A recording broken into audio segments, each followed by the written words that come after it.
नमस्कार, मी सौरभ कोरटकर. आजची बात या खास बुलेटिनमध्ये आपलं स्वागत. अर्थसंकल्पात भाजपच्या मंत्र्यांच्या विभागाला अधिक निधी देण्यात आलाय. दादांची राष्ट्रवादी दुसऱ्या तर शिंदेंची शिवसेना तिसऱ्या नंबरवर आहे. शिंदेंच्या शिवसेनेचे 57 तर दादांच्या राष्ट्रवादीचे 41 आमदार आहेत. विभागवार निधी वाटपात समतोल नसल्यानं धुसफूस वाढण्याची चिन्ह आहेत.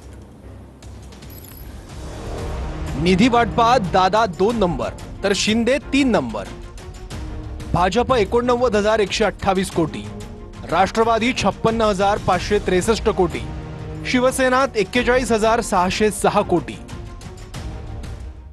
हा जो दुजाभाव दिसतो, 1 नंबरचा पक्ष आहे भारतीय जनता पक्ष, 2 नंबरचा शिंदे साहेबांचा, 3 नंबरचा दादांचा, पण सर्वाधिक निधी कोणाला? तर दादांच्या पक्षाला. तुमच्या पक्षाला अधिक निधी द्या, तुम्ही घेतला.